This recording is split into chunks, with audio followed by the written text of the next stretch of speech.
Good evening and thank you for joining us for KREM 2 News at 5 tonight. I'm Mark Hanrahan. It's good to have you here. I'm Whitney Ward. We begin tonight with breaking news. Spokane police now actively investigating 2 shootings that happened within a 10-block area on Spokane South Hill. They happened at around 2:30 this afternoon, and several schools in the area were put on lockdown. KREM 2's Amanda Rowley is live at the scene right now. And Amanda, what have you learned?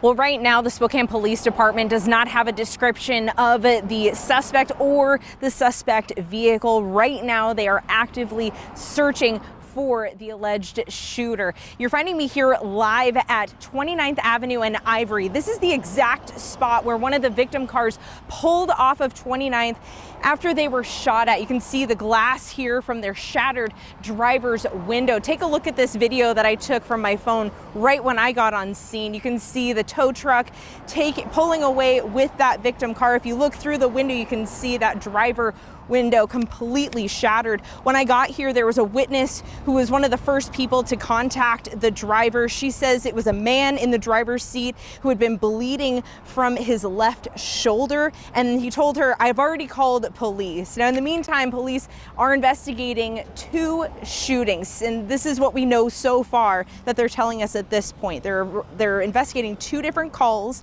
from 2 different people around 2:30 who all say they were shot at while driving on 29th. We do know the people that were shot at were traveling westbound on 29th. These shootings happened within about 10 blocks on 29th. We can confirm only 1 person was shot, and they've been taken to the hospital with non-life-threatening injuries. Now, coming back out here at this area, again, this is the exact spot where that injured individual pulled off to the side of the road, bleeding.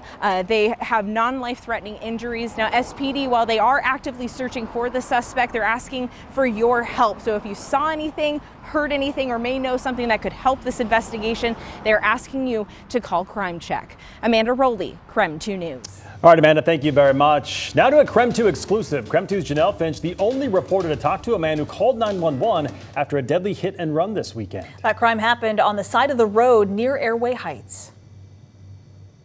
Here off West Trails and North Flint Road, 2 people were found dead on the side of the road Saturday night.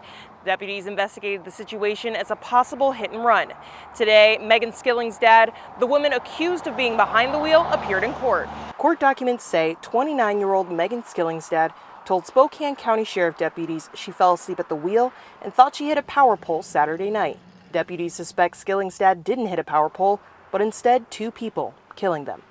Monday, Skilling's dad appeared in court for 2 counts of vehicular homicide and hit and run. Skilling's dad's family member took the stand to advocate on her behalf. For anyone who knows Megan, she just has such a heart of gold, and she's just been struggling with some things lately, including alcohol, and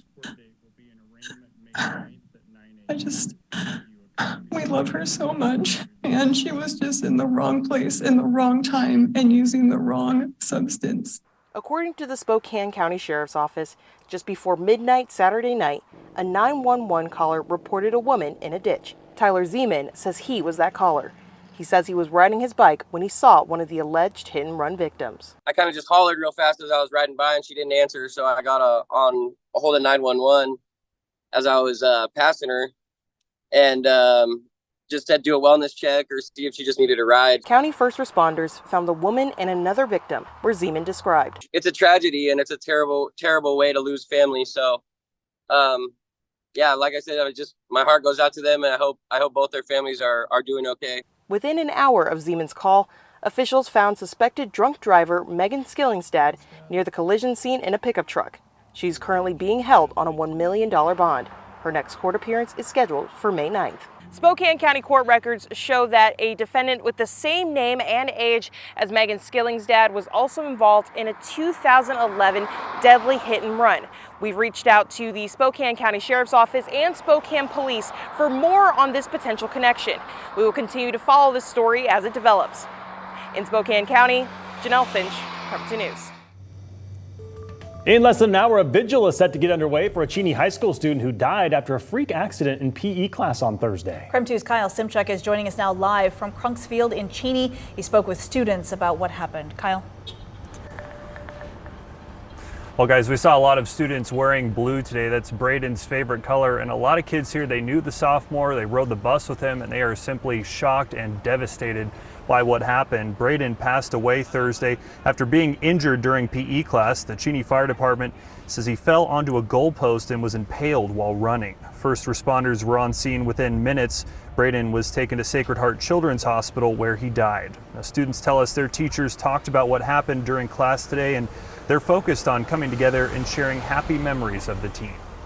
It kind of just brought like the whole mood of the whole school down, because some people that did know him, like it's just detrimental and like just like so sad. I can't explain it.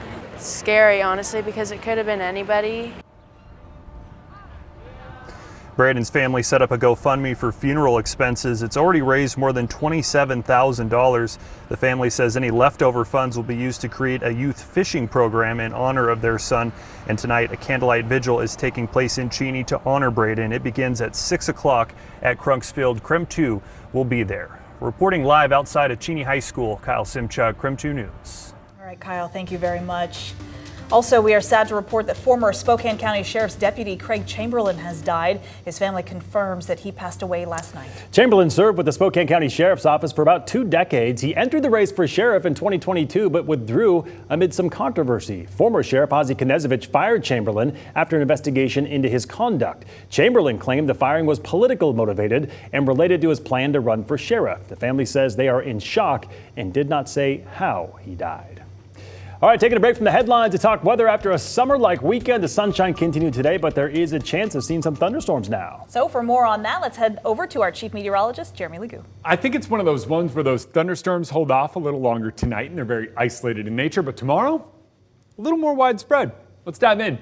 Right now, we currently sit at 70 degrees, and that's about where we've been for the past couple of hours. So around 70 puts us more than 10 degrees cooler than where we were the past 2 days. It's been that kind of warm across much of the inland Northwest, all thanks to an overall weather pattern. But that weather pattern is also contributing to flood watches. Currently along the Coeur d'Alene River near Cataldo and the Joe near St. Mary's, we're seeing those rivers start to rise due to excessive melting in the mountains from all this heat and some storms now working their way into the forecast. Those storms not overly widespread, but you can see them starting to lift in from the south. And as those get a little bit closer, we will see a few of those enter our area. I don't think it's overly widespread, but I do think what we wind up seeing are a few scattered showers later on this evening and overnight. And then tomorrow, we'll see those a little more widespread a little bit earlier in the day, so kind of in the 7 o'clock hour. But it does look like they have the potential to bring a few rumbles of thunder as they move through. And then we catch a break Wednesday before a cooler, wetter weather pattern returns as we get into the weekend.